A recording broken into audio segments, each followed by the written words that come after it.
Now, two things have led me to talk about this topic today.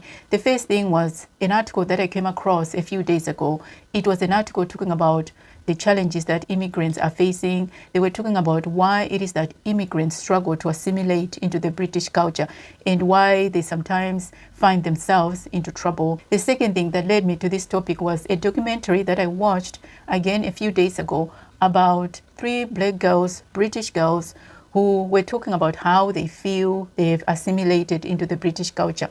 Listening to the girls, seeing how they behaved, you could clearly see that these girls are well assimilated into the British culture. However, what surprised me about these girls was that they didn't feel a sense of belonging.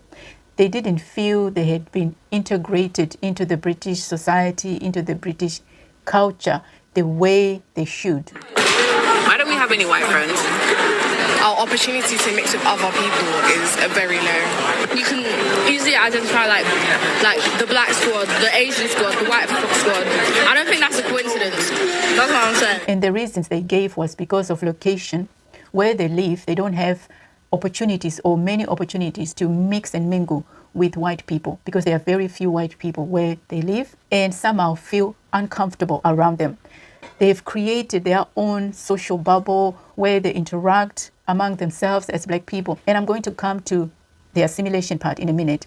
But what I established watching that documentary was they have assimilated, but they don't feel integrated into the British society. The girls also talked about having the black squad, the Asian squad, the white squad, and so forth. So clearly there's separation there. There's separation. Even though we talk about a multicultural society, we talk about coming together, we talk about diversity and so forth, there's clearly a separation that exists. Now, I want us to delve into the complexities of assimilation. Assimilation, or the need to assimilate into your new environment after relocating, whether from Zimbabwe, Nigeria, Ghana, Kenya, wherever you come from. I have covered this concept extensively on this channel. I've talked about the need to assimilate into your new environment. I've talked about culture shock. I've talked about how to get over culture shock. I've talked about the need to adjust and to adapt and so forth. I have talked about this topic quite a lot on this channel, and you might find the videos that I've made on this topic useful. However, as I was reflecting on this subject, I realized that actually it is complex.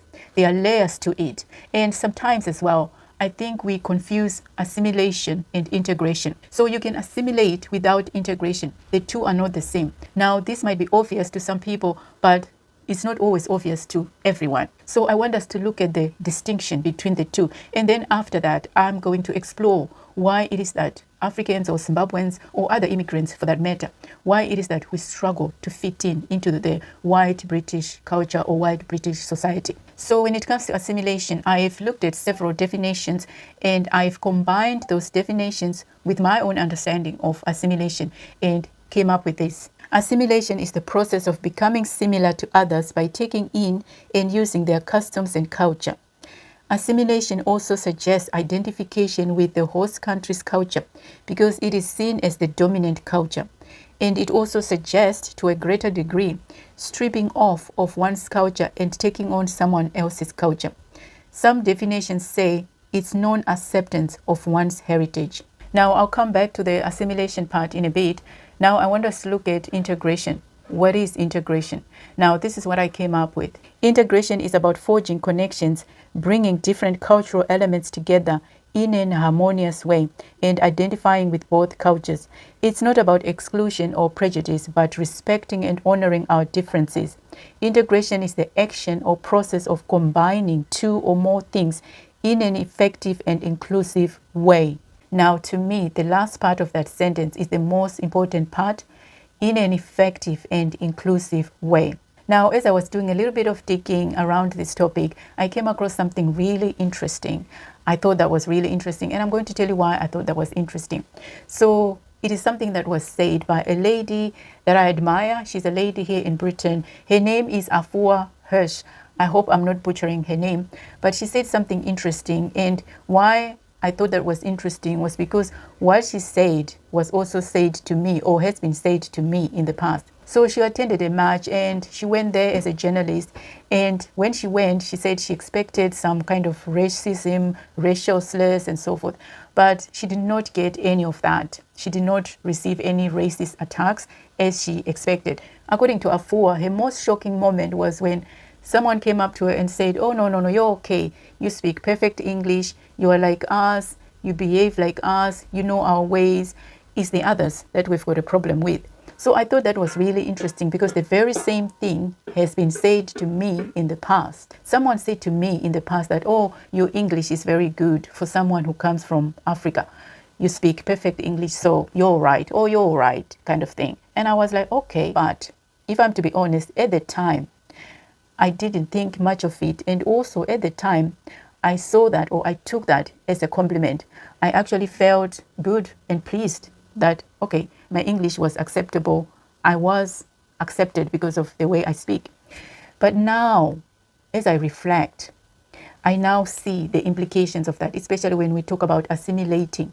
I see the implications because what that suggests to me is that you have to strip yourself of your identity to a greater extent in order for you to belong. You have to kind of remove something about yourself. You have to take on a different persona. You have to behave differently. You have to morph yourself, like to change yourself somehow in order for you to belong, in order for you to be accepted. This is what it suggests. This is why I said this is complex and there are many layers to it. And we're going to get into it now and talk about why it is hard or why it is challenging for Africans, Zimbabweans, or other immigrants to integrate or to assimilate into the white British culture or into the British society when they relocate. What gets in the way of that? That is what I want us to explore right now. The first reason that I've got down is to do with a clash of cultures. Now, I will break it down because, as I already said, there are layers to this. It's not just as simple as saying, oh, if you come from different backgrounds, if you come from different cultures, then it's going to be challenging, because we already know that it is challenging. The mere fact that you've moved from your country of origin to settle in a new environment is challenging because there are challenges to navigate. You need to know the ways of the land. You need to know how things are done. And of course, you kind of have to change yourself to a greater extent. But I want us to look at the clash of cultural norms and values, because what is happening here, in case you don't see it, what is happening here, or what this scenario suggests is that, okay, we now accept you, or you are accepted because you no longer behave like a Zimbabwean, or you no longer talk like a Zimbabwean, or we now accept you because you have removed certain parts of your identity, or you're no longer the type of African you were when you came here. Now we can embrace you. You're now part of us. You're part of the group. This is what this scenario suggests to me. So this doesn't sit well with most immigrants. I mean, it wouldn't sit well with me, even though the person said that to me and I felt accepted and embraced. Still, right now, knowing what I know now and having learned what I learned and having reflected, that's not how it is supposed to feel, because assimilation, quite frankly, can get pretty toxic pretty quickly if we approach it like that. So this is why I said, when I did the definition, this is why I said the last part where we talk about doing it effectively and in a way that is inclusive. That's why I said that part is the most important part. So this is why some people, or there's this conversation surrounding assimilation. This is why some people feel that assimilation is not necessary. I listened to this podcast where someone, or the guest of that podcast, was talking about how assimilation is not really necessary. Now, the guest didn't outright reject the concept of assimilation. What he said was, yes, it's important to recognize and to honor and to obey the culture of your host country. And I agree with that. It is important to do that. You should absolutely respect the culture, the customs, and the traditions of the country that you're now living in. Even if someone were to come to Zimbabwe and they don't respect our culture, customs, I mean, I would feel a certain type of way. I mean, let's call a thing a thing. You would feel a certain type of way. So it is important to assimilate. But what the guest was trying to say, or the point he was trying to bring home, was that, yes, you can assimilate, but at the end of the day, you never be fully part of the group. You never be fully part of the group or part of your new culture without a caveat. There will always be a caveat. There will always be a but. There will always be something different about you because you came from somewhere. You came from Zimbabwe. You came from Nigeria. You came from Ghana. You came from Pakistan. You came from India. You came from somewhere. And now you're here. You'll never be fully part of that. There will always be a caveat. There will always be a but. And that is okay. But what I'm saying is sometimes the approach can be toxic because yes, people can assimilate and they do assimilate. I would like to believe that I have assimilated, but sometimes the approach can be toxic. It can be done in a way that creates barriers. And it is those barriers that cause a problem. And it is because of those barriers, that prejudice, that sometimes cause people to act out. But I want to finish this point by saying that sometimes people feel alienated or excluded because they don't feel as if their culture is being appreciated, is being embraced or accepted, or just being acknowledged. Yes, we can talk about the ways in which people need to assimilate into their new environment by learning the language and so forth. But really, more focus should be spent on what really unites us as people. Things like love, respect, understanding, family values, those common things that really matter. If we can find common ground as people, then everything else will fall into place. I genuinely believe that. So I think sometimes we focus on the wrong things. We focus on the differences that are obvious rather than focusing on things that bind us together as people, as human beings. The second challenge or the second barrier when it comes to assimilating into a new environment is to do with isolation. The process of assimilating in itself can be isolating, and there are multiple layers to this.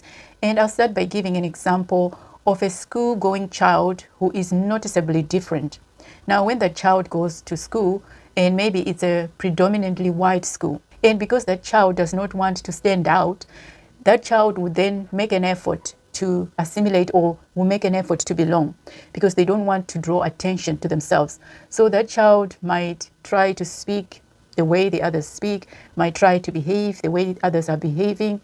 But unfortunately, what usually happens in that scenario is because the child looks different, the difference will be noticed one way or the other. And that child is in danger of getting bullied. I mean, it has happened. This happens. We have read the stories. So this is not something new. This is not a revelation. So that child, in an attempt to fit in an attempt to fob off the bullies and to not stand out, that child might end up hyper assimilating. They will end up doing too much to fit in, way too much. And that same child, say they go back home and then they try to carry on with that persona that they've adapted, then they might be laughed at again, or they might be questioned. Let me say questioned. They might be questioned at home to say, what's wrong with you? Why are you speaking funny? Or why are you behaving like that? So because that child is trying to belong and now they're facing these challenges, they are facing these barriers. They go to school, they are bullied because of their difference and they try so much to belong. And then they go home. They are questioned as to why they behave funny. This also happens to me because there are times when I talk a certain way and the people I'm talking to ask me, why are you talking like that? You sound a bit funny. They're doing it jokingly, of course. It's done with the best of intentions. But deep down, you start to question yourself and you start to question your motivations, your motives as to why you're behaving the way you behave or why you're speaking differently. So you kind of start to second guess yourself. Now, coming back to that school-going child who's trying to assimilate, who's trying to fit in, who's trying to be accepted, things can go one way or the other. They can go the other way for that child. That child might end up actually resenting the other culture or the culture they're trying to fit into. They might end up rejecting or acting out because their efforts are being met with frustration. They're getting frustrated while they try to fit in. They are meeting these barriers. There are these challenges.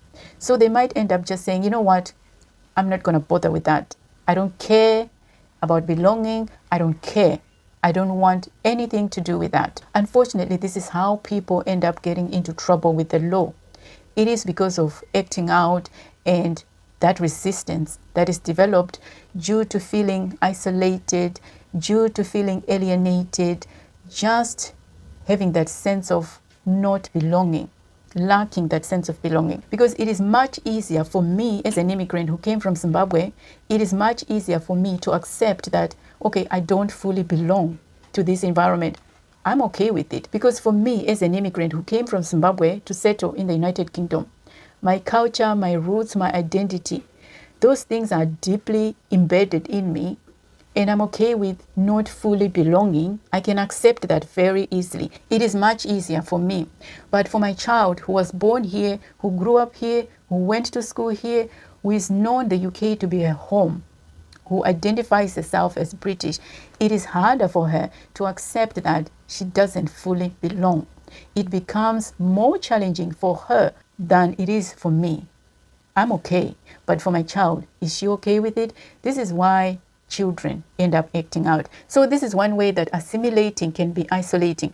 Another way assimilating, or that process of assimilation can be isolating, is regarding our experiences or how we experience life in general and the challenges that we encounter, how different they are. And I'm talking about things like social status, poverty, and so forth, or the challenges or the unique experiences that immigrants face versus the experiences that white or natives of this country face. They are quite different. We face different challenges and we experience things differently. Now, for example, if I'm sat at a table and I'm talking to natives of this country, and me as an immigrant, I'm talking about my experiences, the challenges that I'm facing. Okay, for example, if I have trouble accessing certain things or certain resources, and if I'm lacking in a certain way, and if the thing that I lack is linked to my status as an immigrant.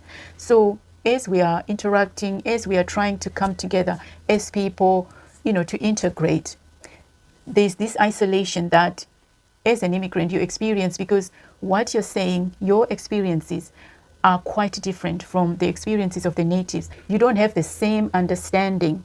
You never fully understand each other or fully appreciate where the other person is coming from. Yes, you might sympathize, you might say you understand, you might have compassion towards that person, but to fully grasp the challenges, it is difficult to meet each other in that way.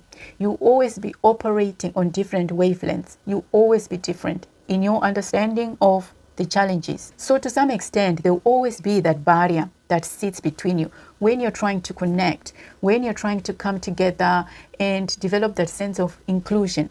There will always be that barrier, as I said, that lack of clear understanding, fully grasping of what the other person deals with in their day-to-day life. And of course, I'm not saying that the natives don't have challenges. They have their own set of challenges as well. But I'm talking about assimilating, coming together and fully understanding one another. That's why I said as well earlier, I think we need to focus on what really matters. Just being respectful, just have human decency, just respecting one another, just be decent towards one another, just develop love, those values that make us human beings, to have a common ground, to find a common ground and come together that way. And also we talk about isolation that comes about due to location, physical isolation. Again, I go back to the example I gave you earlier about those 3 girls, because they say that they didn't have opportunities to mix and mingle with white people because where they live, there aren't that many white people, so there are less opportunities to mix and mingle and to make friends. So location is also another contributing factor when it comes to assimilation. It is a barrier, it can be a stumbling block, and I'm sure there are other challenges as well that come into play when it comes to assimilating into the British culture or your new environment. But what I want to say is, what's important, or the most important thing, is that we have patience with one another, we have understanding, we have respect for one another, and that we do our part as citizens to create a harmonious environment and to make diversity work for us. I think the sweet spot is to just do your best to belong and to live harmoniously in your new environment.